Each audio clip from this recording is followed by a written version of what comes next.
Guys जैसा कि हमने लास्ट एपिसोड में देखा था कि लुओ फेंग गोल्डन हून बहमूद के साथ में फाइट कर रहा होता है और वो ये डिसाइड कर लेता है कि अब वो गोल्डन हून बहमूद के साथ में ही फाइट करेगा और फिर अपनी फाइटिंग स्किल्स एंड अपनी कॉम्बैट स्किल्स को वो इन्हेंस करेगा, जिसके चलते वो किसी भी वॉरियर्स के साथ में आसानी के साथ में फाइट कर सकता है। फिलहाल इस एपिसोड की स्टार्ट होती है एंड हम देखते हैं लुओ फेंग एंड बबाता को, जहां पर लुओ फेंग उससे कह रहा होता है कि बबाता, मुझे हिस्ट्री का सबसे ज़्यादा पावरफुल गोल्डन हून बहमूद बनना है और इसके लिए मुझे उम्मीद है कि तुम मेरी पूरी हेल्प करोगी। जिसके बाद हम देखते हैं कि उसकी आइस के अंदर भी गोल्डन हून बहमूद की आइस की एक झलक देखने को मिल जाती है। फिलहाल ये सीन कट हो जाता है एंड हम देखते हैं काफ़ी टाइम बाद का सीन, जहाँ पे हम देखते हैं कि लुओ फेंग, उसकी पूरी फैमिली, दोनों ही वॉरियर्स एंड बबाता, सारे लोग आगे बढ़ रहे होते हैं वर्चुअल यूनिवर्स के अंदर, जहाँ पे सारे लोग ब्लैक ड्रैगन माउंटेन के अंदर आए हुए थे एंड आइसलैंड के अंदर इन सारों ने ही एक बार फिर से अपना एक नया एम्पायर बिल्ड कर लिया होता है। एंड ये सब कुछ इन्होंने इसलिए किया है ताकि लुओ फेंग की फैमिली को सेफ रखा जा सके।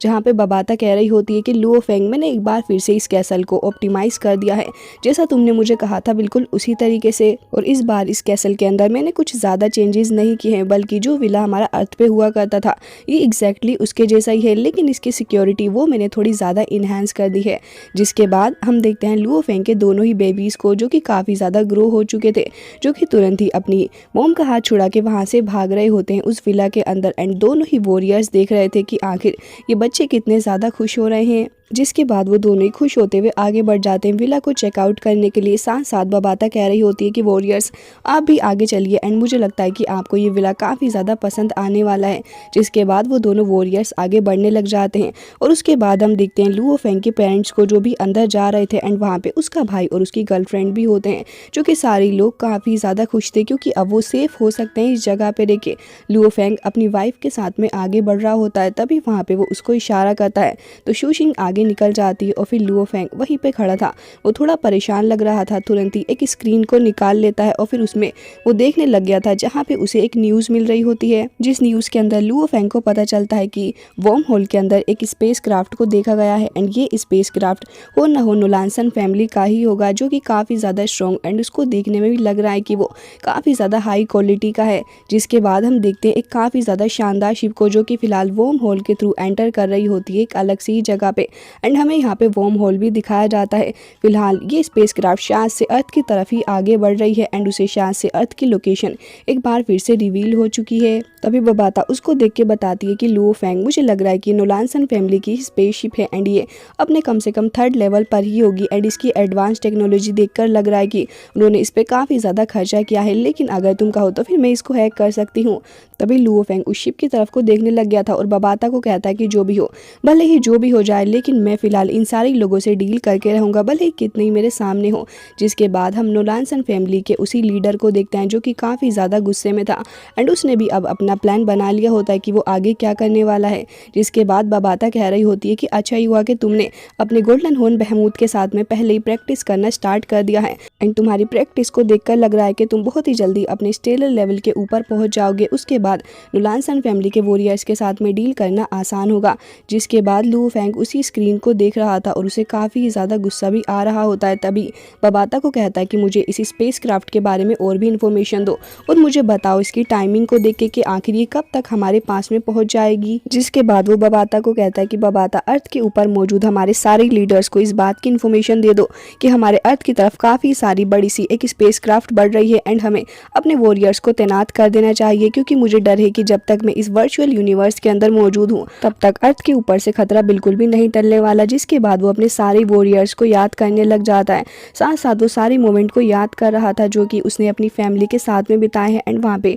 शूशिन भी काफ़ी ज़्यादा हैप्पी लग रही थी। लेकिन अब टाइम आ चुका था कि लुओ फेंग को वापस से अपने एक्शन मोड के अंदर आना होगा। जिसके बाद वो कहता है कि बबाता बताओ कि आखिर हमें कब जाना है। तभी बबाता कहती है कि लुओ फेंग ज़रा वेट करो, और फिर उसके बाद वो तुरंत ही स्क्रीन पे देखने लग गई थी और कहती है कि मेरे इन्फॉर्मेशन बेसिस के हिसाब से मुझे लगता है कि लोग बहुत ही जल्दी, बल्कि 2 साल के अंदर ही हमारे अर्थ के काफ़ी ज़्यादा क्लोज आ जाएंगे। हमारे पास ज़्यादा वक्त नहीं है, 2 साल और 8 महीने का ही वक्त है हमारे पास। जिसके बाद ये सीन कट होता है एंड हम देखते हैं नोलानसन फैमिली के उसी प्लेनेट को जहाँ पे ये लोग अपने स्पेस क्राफ्ट के अंदर मौजूद होते हैं एंड स्क्रीन पे देख रहे होते हैं कि आखिर लुओ फेंग अपनी प्रोग्रेस को किस तरीके से हिट कर रहा है। तभी हम देखते हैं अतुका को, जिसकी अपीयरेंस अब काफ़ी ज़्यादा चेंज हो चुकी थी एंड वो देखने में काफ़ी ज़्यादा हैवी भी लग रहा होता है। तभी वहाँ पे वो कहता है कि लीडर, मैंने इसके बारे में पता लगा लिया है, इसने अपनी पावर को काफ़ी ज़्यादा अच्छे से इन्हेंस किया है एंड बीते कुछ महीनों में मुझे बिलीव नहीं हो रहा कि इसने इतने अच्छे से अपनी कल्टीवेशन को हिट किया कि इसने अपनी स्टेलर लेवल की स्ट्रेंथ को हासिल कर लिया है। और जहाँ तक मुझे लगता है कि ये काफ़ी जल्दी अपने यूनिवर्सल लेवल पे भी पहुँच जाएगा। मुझे डर है कि हमारे पास ज़्यादा वॉरियर्स नहीं हैं। तभी वो कहता है कि अतुका, मुझे लगता है कि हमें भी अब अर्थ की तरफ बढ़ना चाहिए या फिर इस मिस्टर लुओ फेंग से बात करनी होगी। अतुका तो पहले भी लुओ फेंग के साथ में रह चुकी है, तो इसलिए वो तो भाई साहब वहीं पे अपना सर डाउन कर लेती है और कहती है कि लीडर, अगर आपको जाना है तो फिर आप जा सकते हैं, बट मुझे नहीं लगता कि मुझे वहाँ पे आना चाहिए। तभी लुओ फेंग अपने स्पेस क्राफ्ट के पास में खड़ा होता है और अतुका अभी उसके बारे में काफ़ी सारी इन्फॉर्मेशन निकाल रही थी और कहती है कि इससे मिलने जाने से अच्छा यही होगा कि क्यों ना हम इसको किडनैप ही कर लें और अपने पास में रख के फिर डायरेक्ट इससे सारी बातें भी कर सकते हैं। लीडर, आपका इस बारे में क्या कहना है? मुझे लगता है कि लुओ फेंग काफ़ी ज़्यादा स्ट्रॉन्ग है और अगर हम इससे वर्चुअल यूनिवर्स के थ्रू कनेक्ट करने की कोशिश करेंगे तो हो सकता है कि हम कहीं ना कहीं चूक जाएं। लेकिन लीडर को ये बात बिल्कुल भी पसंद नहीं आती क्योंकि वो डायरेक्ट ही अब लुओ फेंग से मिलना चाहते थे। सीन कट होता है और अब हम देखते हैं वर्चुअल यूनिवर्स के अंदर जहाँ पे वो एक और काफ़ी ज़्यादा स्ट्रॉन्ग लीडर मौजूद था एंड वो स्क्रीन के ऊपर काफ़ी सारे वॉरियर्स को देख रहा होता है। शायद से उसे अपनी किसी काम के लिए वॉरियर्स की ज़रूरत है। सीन कट होता है एंड हम पास में ही देखते हैं लुओ फेंग को, जो कि बैठा हुआ था अपने दोनों ही मार्शल ब्रदर्स के साथ में, जो कि लोग आपस में बातें कर रहे थे कि ये जो नोलानसन फैमिली है काफ़ी ज़्यादा वाहियात और गिरीवी है और हम लोग अंदाज़ा भी नहीं लगा सकते कि आने वाले सालों में ये लोग क्या कर सकते हैं। तभी वॉरियर होंग कहते हैं कि तुमने इस बारे में बिल्कुल सही कहा और इसलिए तो मैं अपनी कल्टीवेशन को ज़्यादा से ज़्यादा करने की कोशिश कर रहा हूँ ताकि जैसे ये लोग हमारे ऊपर अटैक करें, हमारे लिए इनको ब्लॉक कर पाना या फिर इनके रास्ते को ख़त्म करना ज़्यादा मुश्किल ना हो। तभी लुओ फेंग थोड़ा सोच में पड़ जाता है और उसे कुछ अजीब सी एनर्जी का एहसास हो रहा था वहाँ पे। सीन कट होता है और अब हम देखते हैं उसी लीडर को, जो कि फिलहाल खड़े हुए थे एंड स्क्रीन पे देख रहे होते हैं काफ़ी सारे वॉरियर्स को। तभी वो कहते हैं कि इनमें से जो सबसे ज़्यादा स्ट्रॉन्ग है वो भी अपने 9 रियल्म पे है यूनिवर्सल के एंड मुझे लगता है कि इनमें से कोई भी हमारे इतने ज़्यादा काम का नहीं है। इनमें से कुछ को रिप्लेस करना ही हमारे लिए बेहतर होगा और हमें कुछ नए लोगों को ढूंढना होगा। जिसके बाद वो थोड़ा आगे बढ़ने लग जाते हैं और थोड़ा आसपास देखने लग गए थे कि आखिर इस जगह पे चल क्या रहा है। सीन कट होता है और एक बार फिर से हम देखते हैं उसी जगह को जहाँ पे सारे ही लोग बैठे हुए थे और आपस में ढेर सारे वॉरियर्स बातें कर रहे होते हैं। तभी यहाँ पे एंट्री हो जाती है नोलानसन फैमिली के हेड की, जिसे देख के सारे ही लोग काफ़ी ज़्यादा घबरा चुके थे और वो सभी तुरंत ही खड़े हो जाते हैं। लेकिन लुओ फेंग एंड दोनों ही वॉरियर्स उसे देख के काफ़ी ज़्यादा भड़क पड़ते हैं और कहते हैं कि ईविल पर्सन ये यहाँ पे क्या कर रहा है। तभी हम देखते हैं कि वो लीडर आगे बढ़ रहा था तो सारे ही लोग उसे देख रहे होते हैं और कहते हैं कि ये तो नोलानसन फैमिली के पेट्रियाज हैं एंड ये यहाँ पर क्या कर रहे हैं, मतलब कि इन्हें तो इस जगह पे होना भी नहीं चाहिए। तभी हम देखते हैं वहाँ पे मौजूद एक और लड़की को, जो कि बैठी थी और कहती है कि मुझे लग रहा है कि इनके यहाँ पे आने का पर्पस कोई नॉर्मल नहीं होगा, बल्कि जबकि किसी जगह पर जाते हैं तो कुछ ना कुछ ज़रूर से ही बड़ा करके आते हैं। और तुम इनकी चेस्ट के ऊपर इस बेज को देख रहे हो, ये काफ़ी ज़्यादा स्पेशल बेज है। तभी उसके साथ वाला बंदा कहता है कि हाँ तुमने सही कहा, ये काफ़ी ज़्यादा रेयर है एंड मैंने इसे आज पहली बार ही देखा है।